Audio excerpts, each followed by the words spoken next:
जिहादी फरीद खान या नावाच्या व्यक्तीनं करण्याचं काम केलं। त्याला पोलिसांनी मंगळवारच्या दिवशी अटक देखील केली आणि या संपूर्ण घटनेचा निषेध म्हणून आज आपल्याकडं शिवशक्ती भीमशक्ती हा एकत्रित मोर्चा या ठिकाणी आज आयोजित करण्यात आला। त्याकरता मंचावरती उपस्थित असणारे सन्मान्य पडळकर साहेब, सागर भाऊ, त्याचप्रमाणे ज्यांनी मगाशी आपलं मनोगत व्यक्त केलं असे निकाळजे साहेब व मंचावरचे सर्व अतिथीगण, सकाळपासून आपण सर्वजण पायी मोर्चा केलाय। बरंच मोठं अंतर आपण सर्वच लोकांनी आता पायी इथपर्यंत आपण आलेलो आहोत आणि आता सगळेजण बरेच लोक उन्हात आहेत, काही लोक सावली पाहून थांबलेत आणि काही लोक काही जर झालं तर वर तयारी सुद्धा थांबलेले आहेत। आता सगळे तयारीत आहेत कारण आता सगळ्यांचं ठरलेलं आहे की आता तयारीत राहायचं। तर आपण पाहतो की या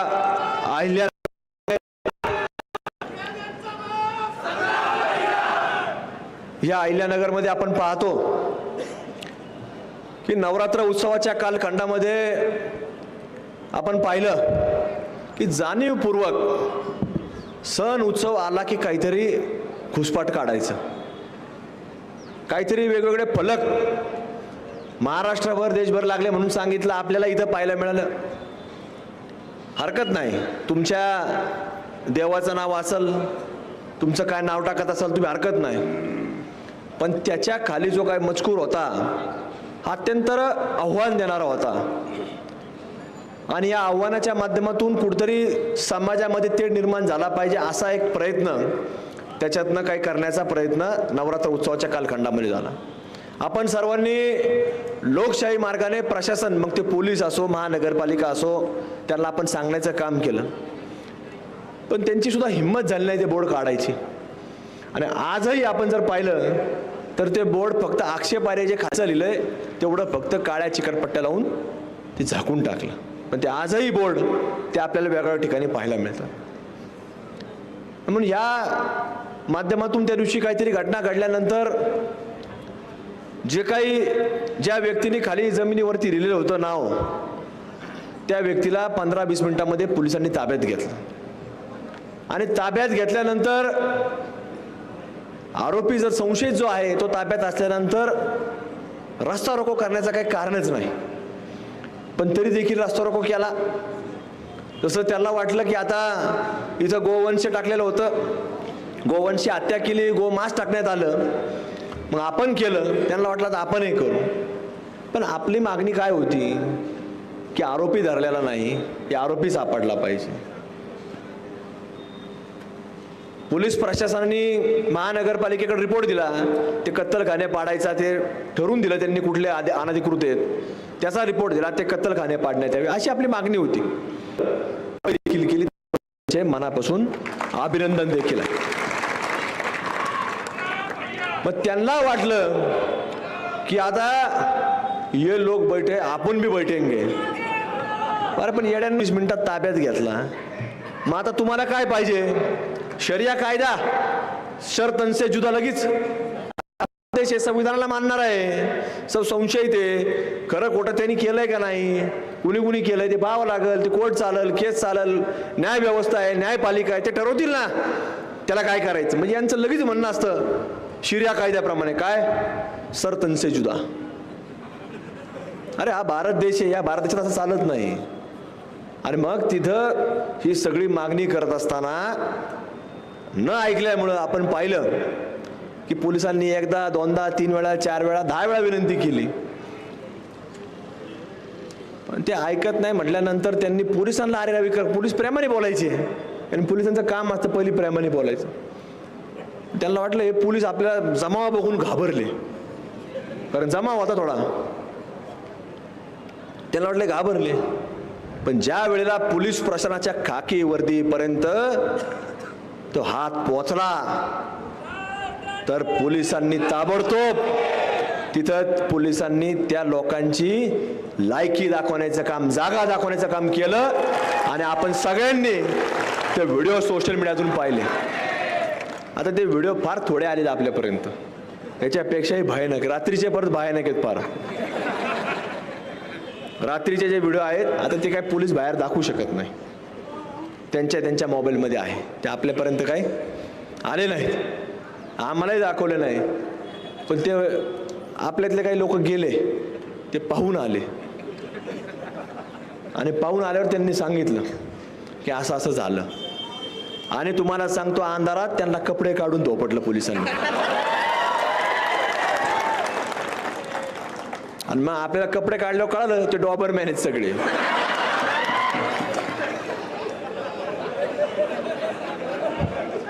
खरं दुसरा एक बी भारतीय नागरिक पकडलेला नव्हता, एक पण आपला भारतीय नागरिक पकडलेला नव्हता. आपण पाहतो की सागर भैयांनी सांगितलं ही निवडणुकीचं व्यासपीठ नाहीये, पण शेवटी सगळं राजकारणापाशीच येऊन अडतं. कुठून बी फिरून नेलं, कुठलंही क्षेत्र असू जाऊन तिथं थांबतंच. मताच्या राजकारणासाठी आपण पाहतो की काही वेळेला बऱ्याच लोकांच्या अडचणी होतात आणि या अडचणी होत असताना आपण पाहतो की माझ्यासारखाच एक काम करणारा माणूस पश्चिम बंगाल सारख्या बिहारपूर मतदारसंघामधलं एक फार मोठं उदाहरण आहे. त्याला आपण डेमोग्राफिकल जिहाद म्हणू शकतो.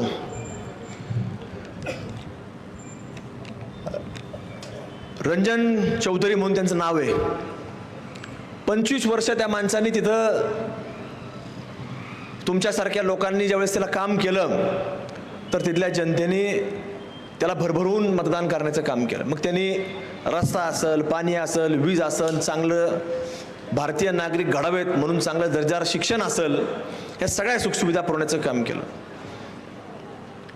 आणि मग हळूहळू तो लोकसभेमध्ये होता, म्हणजे खासदार होती ती व्यक्ती. ती काय आपला काही संबंध नाही आहे, म्हणजे ते काय आपल्या पक्षाचा नाही, कुठल्या कोणाच्या व्यासपीठावरचा काही नाते होत्यातला नाही, कोणाचं काही नाही. पण त्या व्यक्ती एक काँग्रेस विचारधाराचा मनुष्य होता आणि तिथं त्या व्यक्तीने प्रचंड काम केलं. पण हळूहळू समोरच्या लोकांची संख्या वाढत गेली आणि वाढल्यानंतर अचानक तुम्हाला सांगतो त्या लोकांना वाटलं की आता आपल्याला जर इथं सगळं काम झालंय पण आपल्याला आता आपला माणूस पाहिजे. आणि आपला माणूस म्हणजे कोणता पाहिजे? कोणता? आणि मग तुम्हाला सांगतो ते माणूस पाहिजे म्हटल्यानंतर अचानक तिथं एक भारतीय संघातला एक माजी कर्णधार, तिथं क्रिकेटर तिथं आणला, पठाण नावाचा.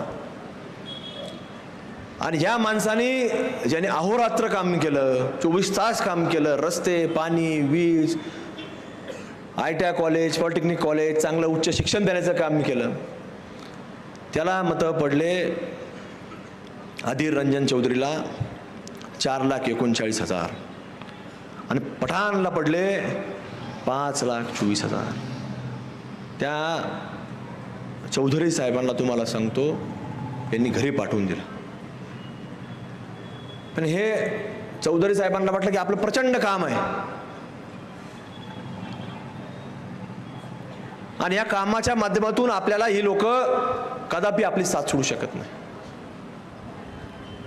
आणि विचारधारा सुद्धा तीच होती, कुठली? काँग्रेसची विचारधारा.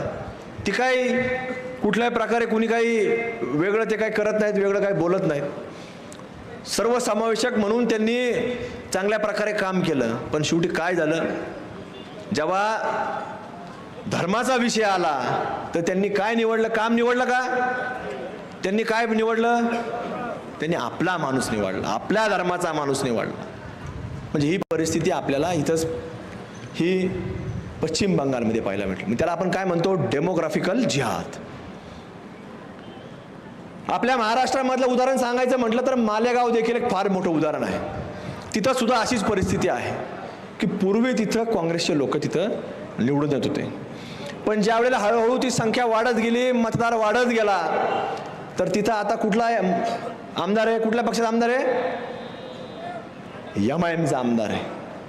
आणि हीच MIMची बोकडं ही आपल्या अहिल्यानगरमध्ये त्या दिवशी आली. एक हैदराबादहून मोठं बोकुड आलं, खुराड झालेलं बोकुड आलं, आणि एक इकडे एक छत्रपती संभाजीनगरचं एक बोकुड आलं. ते बोकड आता ते मला आवाज काढता येत नाही, आणि मी काय प्रयत्न केला नाही त्या बोकड्याचा आवाज काढायचा. ते आलं नाही, ते सगळेच खच्ची केलेले असते. मग ते बोकड आलं आणि ते काहीतरी बडबड बडबड बडबड कर. आता त्याला वाटतं आपण बोललंच पाहिजे, नाही बोललं तर आपल्यालाही लोक विचारायचे नाही. आता त्यांची भाषा बदलली. पूर्वी सांगायचे ते पूर्वी भाषणात 15 मिनिट पोलीस हटाओ फिर देखेंगे. अरे 15 मिनिट कशा, तू 5च मिनिट वाव दे, आम्ही सांगू. 15 मिनिट काय लागतात? 15 मिनिट बी लागत नाही, तू 5च मिनिटं सांग. आम्ही काय भारतीय नागरिक आहोत, आम्ही काय मानतो? संविधान मानतो. आम्ही संविधान मानणारे लोक आहोत. त्याच्यामुळं तुम्ही आमची काय परीक्षा पाहायचं काम करत जाऊ नका. तिथं आले, त्या फरीद खानचा निषेध केला का? मग मला सांगा, कुठल्या अधिकाराने ते सांगतात? तिथं बसतात, तिथे येतात, आणि आपण लोक त्यांना काहीच बोलत नाही. एवढी मोठी घटना आज इथं महामानव विश्वरत्न डॉक्टर बाबासाहेब आंबेडकरांचा पूर्णकृती एक मोठं स्मारक आपण निर्माण केलं. कशाकरता केलं? आज एवढा मोठा राष्ट्रीय महामार्ग आहे, तिथनं लोक येतात जातात, दक्षिण भारतापर्यंत लोक जातात, दक्षिण भारतात नाही, उत्तर भारतात लोक जातात. लोकांना कळलं पाहिजे की हे अहिल्यानगर शहर आहे, अहिल्यानगर जिल्हा आहे. या जिल्ह्यामधून जात असताना हा विचारधारा ही अहिल्यादेवींना मानतात, छत्रपती शिवाजी महाराजांना मानतात, आणि ही महामानव विश्वरत्न डॉक्टर बाबासाहेब आंबेडकरांनी दिलेलं संविधान, या संविधानाच्या वाटचालीवर चालणारा हा जिल्हा आहे. म्हणून तो बाबासाहेबांचा एक स्मारक त्या ठिकाणी आपण निर्माण करण्याचा प्रयत्न केला, आणि ते ताट मानानं आज ते स्मारक आपल्याला पाहायला मिळतं. पण तिथं तो फरीद खान येतो, कुठून येतो? तर आपल्या आजूबाजूच्या परिसरातून येतो. पोलिसांना आम्ही विचारलं, तर रेकॉर्डवर नाही, पण पोलिसांना विचारलं काय घटनाक्रम आहे. पोलिसांनी सांगितलं की काही दिवसांपूर्वी त्याचं एक बौद्ध बांधवाबरोबर बाचाबाची झाली, आणि बाचाबाचीमध्ये बौद्ध बांधवांनी त्याला सांगितलं की बाबा तुम्ही लोक आता जरा थोडं नीट राहता, तसे तुमचे दिवसमान खराब आहे. त्यांचं वैयक्तिक भांडण चालू होतं, बाचाबाची चालू. आणि मग त्याचा राग म्हणून त्याला वाटलं कुठेतरी आपण असे जर पत्रक भिरकवले तर याच्यामध्ये कुठेतरी दोन समाजामध्ये तेढ निर्माण होईल, आणि त्याच्यातनं आपल्याला त्याला सांगता येईल परत कसं काय तुमची जिरली का नाही. पण जिरली कोणाची? या बोकडांची जिरली. कारण ते लगेच दुसऱ्या दिवशी 24 तास पण उलटणे नाही, पोलिसांनी त्याला धरून आणला. त्याने तोंड मांडलेलं होतं, त्याने उड्डाण पुलावर गेला, गाडीचे नंबर काढले, पण ही पोलीस अहिल्यानगर पोलीस आहे. त्याने त्याला धरून आणला, आणि त्यालाही त्यांनी कपडे काढून जेव्हा त्याला समाचार घेतला पोलिसांना, तेव्हा कळाले डॉबरमॅनचे. त्यावेळेस हे कळालं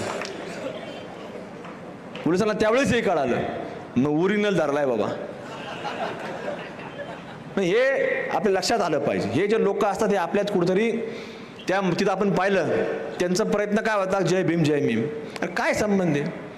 हा महाराष्ट्र हा देश छत्रपती शिवाजी महाराज आणि महामानव विश्वरत्न डॉक्टर बाबासाहेब आंबेडकरांनी विचाराला मानणारा देश आहे. हे लोक मानतच नाहीत. आपण इथं पाहिलं असन, स्क्रीनवर पाहिलं का नाही तुम्ही? चालू आहे ना, ते कसं टेचतेत, दगडाने टेचतेत. काय टेकतेत? अशोक स्तंभ. आता हे काय व्हिडिओ काय बनवलेला व्हिडिओ थोडी आहे, हे काय बनवलेला थोडी व्हिडिओ आहे. अशोक स्तंभ टेकतात. म्हणजे अशोक स्तंभ म्हणजे काय? सम्राट अशोक यांनी ते एक अशोक स्तंभ निर्माण केलेला होता, म्हणून त्याला आपण अशोक स्तंभ म्हणतो, आणि तो भारताला समर्पित केलेला आहे. आणि म्हणून आपल्या संविधानावरचा जो एक मोठा एम्ब्लेम म्हणून आपण ज्याला म्हणतो अशोक स्तंभ, तो आपल्या विचारधारा आहे. आणि म्हणून त्या लोकांनी कुठेही ह्याचाही निषेध केला नाही. कारण का? कारण हे त्यांचे लोक होते. हे आपले लोक असते ते काय म्हणले असते? हा, फक्त ते लगेच त्यांनी रस्त्यावर आले असते, अभी इनको पकडो. आणि त्याच्यामध्ये तो अब्दुल्ला सुद्धा आहे, ते सांगतो इथं लावायलाच नव्हता पाहिजे. त्या अब्दुल्लाचा व्हिडिओ आहे, त्याचा आता तुम्ही ऐकलं नसेल, पण ते सांगतो की इथं लावला कशाला, म्हणे ते लावायलाच नको, आता लोकांनी काढला. अरे भारत देशात लावणार नाही तर मग आता कुठं पाकिस्तानमध्ये लावणार आहे काय जाऊन ते? हे पाकिस्तान आपल्याला लावायचंय, तिथपर्यंत जायचंय आपल्याला, त्याला वेळ आहे अजून थोडा. पण आपल्याला हे सगळं पाहत असताना, करत असताना हे लोकांच्या लक्षात आलं पाहिजे हे काय चाललेलं आहे. त्या दिवशी देखील आपण परवा सांगितलं की खरेदी कोणाकडून करायची. आता सुरुवात आपण नाही केली. इथं पत्रक दाखवले तुम्हाला, हे पत्रक इच्छा अगोदर. आता आपण बोललो, आपण काय बोलतो, आपण म्हणजे ओपन बोलतो, आपण काय कानात बोललो आणि नंतर असं म्हणत नाही ते मी नव्हतो बोललो, आपण बोललो. पण सुरुवात हे लोक करतात. गेल्या कैक वर्षापासून हे असे पत्रक वाटले जातात. आणि हे पत्रक वाटले, त्या पत्रकावर काय लिहिलं तुम्ही वाचलं का? वाचलं का सगळ्यांनी? दिसतं का लांबून? वरतून दिसलं का तुम्हाला? याच्यावर सगळं मजकूर लिहिलेला आहे. मजकूर वाचलाय का तुम्ही? नाही का? वाचून दाखवू मी. ईद की खरीदी अपनों से ही करे, अपना खाएगा जकात निकालेगा, गैर खाएगा हथियार निकालेगा और फिर उस हथियार को लेकर तुम्हारे घर और मस्जिद पर भगवा झंडा लहराएगा. नोट उम्मते काय ते मला वाचता येत नाही होते. हर जिम्मेदार इंसान तक पैगाम जरूर पोहोचे. ते वाचायचंय नाही आपल्याला, शिकायचंय नाही. पण ही सुरुवात बऱ्याच वर्षापासून आहे. आपली जकात बंद झाली, पण ह्यांची ही जकात अजून चालू आहे.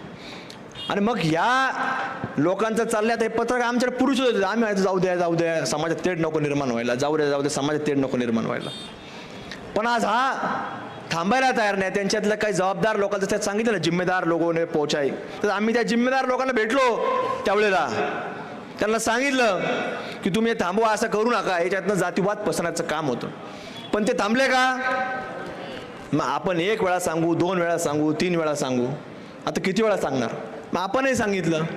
काय सांगितलं? की आपल्या लोकांनी आपल्या लोकांकडून खरेदी करा. मग आता सुरुवात या लोकांनी केली तर आपण काय त्याच्यामध्ये चुकीचं? सुरुवात जर आपण केली असती तर वेगळी गोष्ट. मग आज ही जर परिस्थिती असेल तर या सगळ्या गोष्टीवर आपल्याला विचार करण्याची आवश्यकता समाजामध्ये निर्माण झालेली. आज हेच नाही,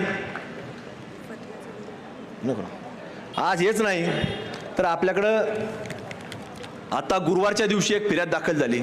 आता हा मोर्चा शिवशक्ती भीमशक्तीचा आहे, पण अजून एक विषय की आता गुरुवारच्या दिवशी एक मोठा लव जिहादचा देखील आणि धर्मांतराचा, म्हणजे त्याच मुलीला लव जिहादमध्ये अडकवलं आणि तिला धर्मांतर करण्याकरता प्रयत्न जोर जबरदस्ती चालू होती. तशी अधिकृत फिर्याद, म्हणजे काय मी म्हणतो म्हणून नाही, अधिकृत फिर्याद नगरच्या पोलीस स्टेशनला दाखल झाली. आणि गुरुवारपासून आज शुक्रवार, शनिवार, आज रविवार, आज 3रा दिवस आहे, अजून सुद्धा तो आरोपी मोकाट आहे. म्हणजे अजून सुद्धा तुम्हाला सांगतो त्याला अजून पकडलं गेलं. आणि शुक्रवारचा गॅप दिला तर शनिवारी सुद्धा तुम्हाला सांगतो या अंजलीताई माझ्याकडे एक महिलेला काल घेऊन आले. आता ती महिला फक्त FIR द्यायला तयार नाही, म्हणजे पोलीस केस. पण तिसरा सुद्धा सेम प्रकार आहे. म्हणजे फक्त एक दिवस सोडला, म्हणजे गुरुवारी एक झालं की शनिवारी एक महिला अजून उभी राहिली. म्हणून तुम्हाला सांगतो आपण मिटवायचं किती. आम्ही सुद्धा अनेक प्रकरणं असे सांगत आलो की मिटवा, कशाला 2 समाजात वाद नको. आणि असे बरेच वर्ष मिटवले, एकदा नाही. आपल्या घरातलं लेकरू सुद्धा ज्या वेळेला 1 वेळा वाद करण, 2 वेळा वाद करण, 4 वेळा वाद करण, आपले आई वडील त्याची बाजू घेतील. पण रोज रोज व्हायला लागलं, त्याचे आई वडील एक तर त्याला म्हणतील, एक तर पोलिसांना सांगतील याला घरात, याला जेलमध्ये टाका, नाही तर त्याला घरातून बाहेर काढण्याचं काम करतील. मग आता ह्या अवलदी कवर पोसायच्या, हा आपल्यासारख्यांसमोर फार मोठा प्रश्न निर्माण झालेला. आपण मिटवलं नाही असं सांगत नाही, आपण 1000 वेळा मिटवली, पण प्रत्येक गोष्टीला मर्यादा असते. आई बाप सुद्धा त्या पोरांना एवढ्या वेळेला एवढी चूक माफ करत नाही, तेवढ्या चुका आपण सगळ्यांनी अनेक वेळेला माफ केल्या. पण आज हे दिवसांदिवस हे प्रकरण वाढत चाललं. अशीच अजून एक फिर्याद 2023 मध्ये दाखल झालेली आहे. ती काय आहे, एक अब्दुल्ला खान नावाचा मुलगा आहे, त्यांनी स्वतः फिर्याद दाखल केली 2023 मध्ये. आता 25 चालू आहे. त्यांनी फिर्यादीमध्ये टाकलेलं आहे की त्याच्या खाली जिथं फटाकडे वाजत होते आणि फटाकडे वाजत असताना त्यांनी त्या लोकांना सांगितलं कशाचे फटाकडे वाजवता, तर ते म्हणला भारत आणि ऑस्ट्रेलियाचा सामना होता. आणि त्यात भारत हरलाय म्हणून फटाकडे वाजवतो. ही एफ आय आर आहे. मी काय गुरुवारची घटना, कालची घटना, या अंजली त्याचं नाव घेतलं, नावानिशी सांगतो. हे अजिबात काल्पनिक गोष्ट नाही. आणि ही फिर्यादचा कागद, एफ आय आरचा कागद माझ्या ते यात लिहिलेलं आहे. म्हणजे भारत कुठल्याही देशावर जरी हारला, फक्त पाकिस्तान नाही, कुठल्याही देशावर हारला तरी फटाकडे वाजवतात. आणि फिर्यादी कोण आहे? खान नावाचा व्यक्ती, आपला कुठलाही व्यक्ती नाही. मग आता खान खोटं बोलतो का? पण हा कुठला आहे? हा मला वाटतं संविधान मानणारा मनुष्य असावा, भारतीय मुस्लिम असावा, भारतीय संविधान मानणारा असावा.